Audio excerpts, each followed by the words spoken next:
La ministra de Agricultura, Fabiola Muñoz, ha enfrentado hoy un paro, ¿no? Un paro en el sector, y le agradecemos su presencia especialmente, ministra, en esta jornada pues intensa, complicada, y seguramente usted nos va a dar un derrotero de hacia dónde vamos, ¿no? Finalmente se dio este paro, ha tenido pues una convocatoria importante, entiendo alrededor de unas 15 regiones, ¿no? Se ha visto una paralización significativa, alguno que otro desmán. Lo decíamos fuera de cámaras, afortunadamente la violencia no fue más allá, ¿no? Tenemos 2 policías heridos por lo que tengo entendido. Y primero, su balance de lo que ha sido la jornada de hoy, por favor. Bueno, primero de todo, reconocer que efectivamente la movilización de los agricultores en líneas generales ha sido pacífica. Creo que eso es una cosa importante que hay que reconocerles. Como lo hemos dicho desde el principio, concordamos en la gran mayoría de los puntos de la agenda, y no debíamos desnaturalizar esta propuesta de temas justos con violencia. Creo que ahí los dirigentes han hecho el trabajo, digamos, invocando a la calma, y eso es importante, ¿no? Ahora, lo que nos queda es ponernos a trabajar cuanto antes. Entonces, en esa línea, tanto el presidente de la República, el premier y todos los ministros estamos realmente abiertos al diálogo como lo hemos planteado. Y hace unos días el premier recibió una comunicación de Conveagro y de la Junta, básicamente planteando que después del paro, que de todas maneras lo iban a realizar, el 22 se iban a iniciar las conversaciones, el diálogo para el trabajo conjunto. El premier efectivamente va a contestar positivamente esto, ¿no? Y la idea es iniciar el proceso de sentarnos ya a mirar los temas concretos y empezar a resolver los temas que el agro necesita con urgencia. Estamos abiertos al diálogo, creo que los dirigentes también lo están, y nosotros lo que vemos es una extraordinaria oportunidad para mirar realmente esas reformas profundas que la pequeña agricultura en nuestro país necesita. ¿Cómo volcamos la mirada del Estado a aquellos que han llamado y que creemos que han sido invisibles durante mucho tiempo? En el discurso de los agricultores hay un gran, no sé si llamarlo, pero hay un gran resentimiento frente al sector, ¿no? Efectivamente señalan que no han sido atendidos durante muchos años. ¿El Ministerio de Agricultura ha sido el Ministerio de la Agroindustria, el Ministerio de la Agroexportación en los últimos años? A ver, es bien importante entender, los agricultores dicen, durante 28 años hemos estado olvidados, ¿ya? Y efectivamente en nuestro país la pequeña agricultura es la que está más alejada de los servicios, la que tiene menos acceso al riego, la que tiene menos acceso al crédito, y ahí es donde tenemos que enfocarnos. En los últimos años han habido avances significativos, sin duda. Grandes proyectos de irrigación, la agroexportación en nuestro país ha crecido mucho. Y han habido avances, o sea, gestiones anteriores a la mía han hecho cosas muy positivas. Sin embargo, la brecha que tenemos que cerrar, especialmente para el 90% de los agricultores en nuestro país, que son justamente la pequeña agricultura familiar, es una brecha muy grande. Algunos de ellos han avanzado y por eso tenemos quinoa que se está exportando, tenemos maca, tenemos productos súper buenos, que llegan también a nuestros mercados locales, regionales, por supuesto. Pero la pequeña agricultura consolidada es una porción muy pequeña. Tenemos muchos agricultores, hombres y mujeres, que realmente subsisten. Y esa es la realidad que tenemos que cambiar, porque el gran enemigo es la pobreza, el gran enemigo es la desnutrición, la anemia. Entonces, si nosotros como gobierno decimos, oye, esa es la prioridad, hagamos un esfuerzo entre todos los actores para combatir la anemia. Entonces, este sector tiene que ser prioritario. Otro factor de resentimiento también en la plataforma está frente a la ANA, la Autoridad Nacional del Agua, que es muy recurrente, ¿no? Entonces dicen que son penalizados, hostilizados, acosados. Cuéntenos exactamente cómo es esa relación y cuál es la posición del Ministerio frente a estos reclamos de los agricultores. El Estado no puede olvidarse, los servidores públicos, no podemos olvidarnos que somos eso, servidores públicos. La gente es a la que nosotros servimos. Y por eso es que es muy importante entender que en las instituciones tenemos roles de promoción, de acompañamiento, de asistencia técnica, pero también tenemos algunos roles de fiscalización, de supervisión. Entonces, necesitamos tener el balance adecuado. Y por eso yo lo he dicho, yo sí creo que es importante la reestructuración del ministerio y ello implica también la revisión de la ANA, el INIA, Agrorural. ¿No han sido atendidos los agricultores como deberían? No se ha dado esa relación. A ver, yo te pongo un ejemplo muy sencillo. Hace unos días estaba en una región, llego a la oficina de una de las OPDs del ministerio, 1:15, ¿no? Y me recibe, yo soy la ministra, me recibe el señor de seguridad. Y pregunto si hay alguien, ¿no?, de la entidad. Y simplemente me dicen que no hay nadie y que regresan 2:30 de almorzar. Yo me pongo a pensar, ¿no? Un pequeño agricultor que hace un esfuerzo enorme, probablemente de venir llegar hasta Lima, tocar la puerta. Estaba en Ica, o sea, ni siquiera, y bajan de muchos lugares o vienen de muchos lugares, entonces llegan, se demoró el carro y llegan 15 minutos después. ¿Qué nos cuesta como ministerio tener una persona que no salga a almorzar a la 1? Que salga a almorzar a las 12, te organizas y siempre tienes a alguien que le brinde un servicio de calidad y lo reciba a ese pequeño agricultor que llega. Ese es un cambio, no me cuesta más plata, simplemente me cuesta organizarme mejor. Pero hay otros casos en los que sí necesitamos revisar la estructura.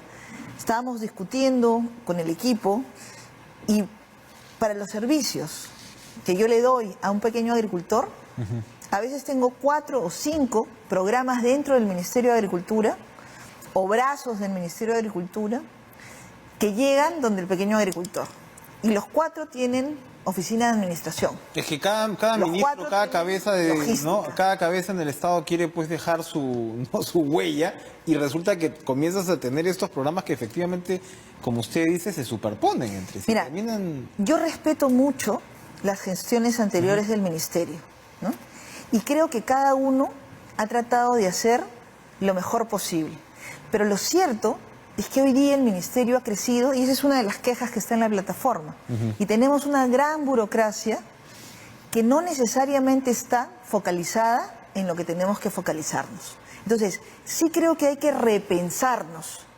¿Y por qué no pensar en esa idea de tener un enfoque de desarrollo rural, un enfoque de pequeña agricultura familiar, que es el 90% de los usuarios a los que yo tendría que atender? Mire qué interesante, es que estoy pensando ahora que hablamos, usted viene de Ambiente, que era un ministerio que todavía no estaba de repente hipertrofiado, precisamente por la juventud del ministerio, la juventud del sector. Entonces, usted debe estar viendo exactamente la diferencia entre uno y otro. Sí. Y eso me imagino que le hace ver con mayor claridad la necesidad de reformas en la agricultura, en este caso. Sí, ese es uno de los temas que es bien importante. Y una cosa que yo creo que es clave, ¿no? Yo he tenido la suerte de trabajar con algunos ministros de Agricultura. Y una de las cosas más importantes que aprendí con ellos fue la importancia de mirar el territorio, de tener una gestión integral del territorio, de mirar la cuenca. Y un ministro o una ministra de Agricultura no pueden hacer eso desde el escritorio. Por eso es que yo salgo, ¿no? Los dirigentes a veces me decían, el ministerio está tratando de quebrarnos porque usted sale al campo. Y yo les he dicho que no, esa es la razón por la que salgo. Y ahora lo van a seguir viendo. Yo viajo por lo menos 2 veces a la semana al campo y a veces hasta 3. Entonces, es muy importante estar en contacto con los pequeños agricultores del país para entender cuáles son esas reformas y cómo ellos pueden aportar. Porque fíjense, uno de los principales problemas que existe es que nosotros creemos que porque tenemos un pequeño agricultor, ese agricultor merece solo que el Estado le dé un programa social. Yo no creo eso. Yo creo que necesitamos ir con el programa social ante un agricultor de subsistencia, pero necesitamos reconocerle la posibilidad que sea un actor del cambio de su propio destino y el Estado tiene que ayudar en ese proceso y servir de la mano y articuladamente para hacer esa transformación. Pero ahí tiene algunos puntos críticos usted, pues, porque lo conversábamos la vez pasada por teléfono. Por ejemplo, un actor importante de esta plataforma son los arroceros. Entonces, en el arroz tienes dos puntos de vista. Uno, por supuesto, es que el uso de agua es intensivo, ¿no? Y uno dice, en Camaná, pues no debería haber arroz, por más que tenga toda esta tradición y esta fortaleza, ¿no? Los camanejos con el tema del arroz. Pero por el otro lado, ellos señalan, bueno, lo que pasa ahora también es que se está importando un montón de arroz con aranceles flat, ¿no? En el piso. Y bueno, en los 2 últimos años ha sentido realmente la pegada. ¿Se puede resolver esta suerte de contraposición, esta suerte de tensión, por ejemplo, en un sector como el arrocero? A ver, yo creo que los arroceros, como todos los productores agrarios, tienen que tener toda la información posible para tomar buenas decisiones. Y ahí el ministerio tiene que dar información sobre arroz, pero también sobre otras opciones. Y será el productor el que decida. ¿Pero no está difícil que cambien sus cultivos? Bueno, no son resistentes. Yo he hablado con algunos arroceros, ¿no? Y sus peticiones son perfectamente atendibles si trabajamos articulada y organizadamente. De hecho, conversé con un productor en Tumbes, ¿no? Él había cambiado de arroz a banano orgánico y estaba sumamente contento con el cambio. ¿Dónde tenía el problema? En que cuando había venido la crecida del río, la defensa ribereña no estaba lista y el banano que sembró fue afectado. Eso a él no lo amilanaba para seguir en el banano. Porque sabe que el cultivo tiene un futuro, sabe que va a ser manejable, pero sabe que va a ganar más plata. Lo que sí necesitaba era que el Estado le asegure que la defensa ribereña va a estar bien hecha. Y ahí nuevamente, la corrupción es algo que tenemos que desterrar también del sector agrario, porque no somos un sector donde la corrupción no ha estado presente. Y es parte de las reformas. Por ejemplo. Por ejemplo, cuando hemos estado visitando estas obras, estuve yo en Tumbes visitando una de las obras de infraestructura hidráulica.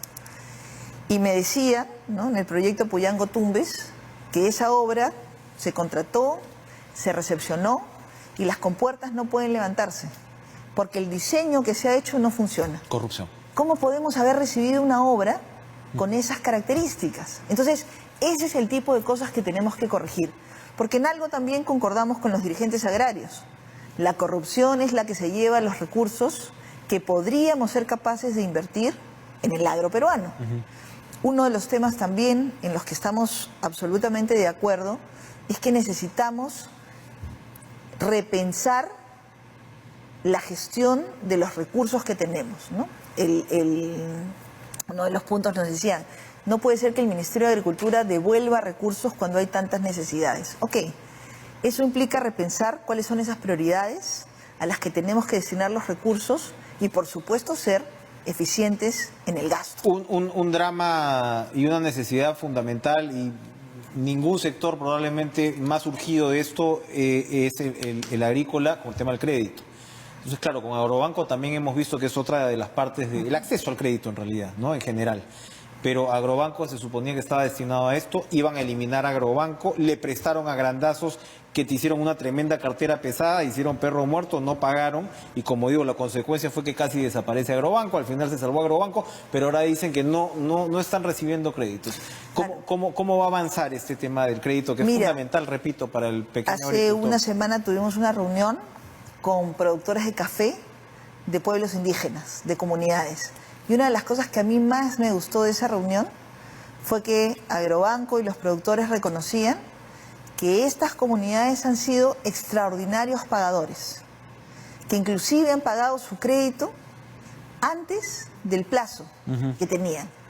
Ese pequeño agricultor es justamente aquel en el que tenemos que apostar, porque sí, necesitan el financiamiento. De hecho, el punto que estábamos discutiendo era si ahora iban a poder tener financiamiento para seguir con el plan de reconversión de cultivos. Y Agrobanco, por ejemplo, les planteó, oye, para este tema tenemos todavía suficientes recursos, ¿no? Bastantes recursos. Necesitamos trabajar en que nos pidan de manera articulada a un grupo de productores el crédito. Y vamos a tener la posibilidad de darlo. Entonces, mira, el presidente y el premier son completamente conscientes y están convencidos, al igual que yo, de las reformas que se necesitan hacer en el sector. Y queremos hacer esa reforma que la agricultura de nuestro país necesita. Hemos impulsado la reforma política como gobierno. Hemos impulsado la reforma de justicia. necesitamos también reformar este sector en el que efectivamente tenemos una gran cantidad de población. La reforma agraria. Sería como la cuarta reforma agraria. Reforma agraria. Vamos a ir a una pausa, pero hemos comentado, ustedes tienen un plazo de 60 días sobre lo que se ha conversado precisamente con esta plataforma para traer cambios. Nos va a contar, por favor, al regreso, cuáles son los cambios fundamentales, urgentes, que se van a dar en estos 2 meses para no ir de nuevo pues a un paro que en este caso ya sería indefinido. Volvemos con la ministra de Agricultura, no se vayan.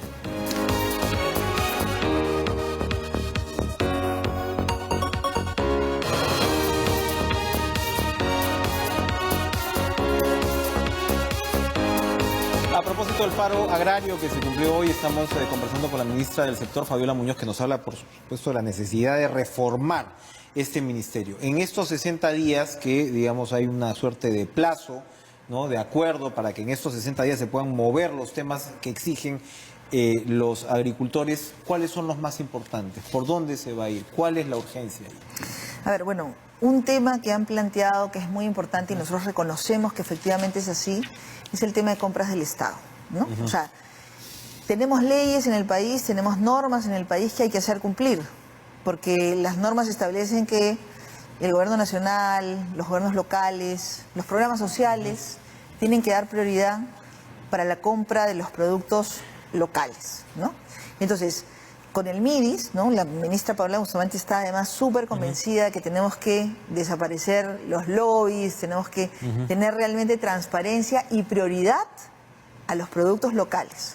Entonces, la idea es trabajar con los gremios los términos de referencia para asegurar esa transparencia y esa prioridad de compra de los productos locales. Yo creo que ese es un primer tema. Se puede lograr. Para que nuestro arroz, nuestra papa entren a estos productos. Hay casos frescos, pero hay también procesados, ¿no? Y ahí lo que tenemos que cuidar, si todos, es la inocuidad, ¿no? Claro. El tema de la salud de los niños, de las niñas, de los adultos Punto mayores. número 1. En estos 2 minutos que nos quedan, ¿cuáles son el resto de...? Otro tema que han planteado, que es efectivamente un tema muy importante, es franja de precios, aranceles.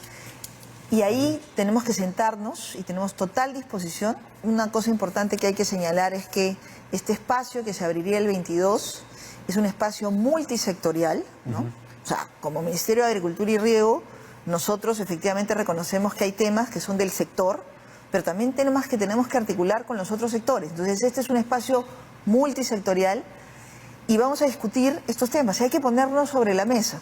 Yo he conversado con el ministro de Colombia, por ejemplo, ¿no? Y él me dice, oye, nosotros tenemos otro tipo de ayudas para fiscales, o tenemos crédito de muy baja tasa, cosas que pueden ayudar a los productores. Puedes ir compensando ciertos, ¿no?, temas de aranceles. Entonces, ahí entra el tema de autogravamen, que es un proyecto de ley que se está planteando. Entonces, queremos aprovechar también el pleno agrario que ha anunciado en el Congreso. Entonces, si empezamos a trabajar a un ritmo muy rápido, yo creo que podríamos llegar a tener proyectos de ley como estos, muy importantes. El tema de la modificación de la ley que tiene que ver con los recursos hídricos, pero con las juntas de usuarios también. Es un proyecto de ley que ya está bastante avanzado en un proceso participativo.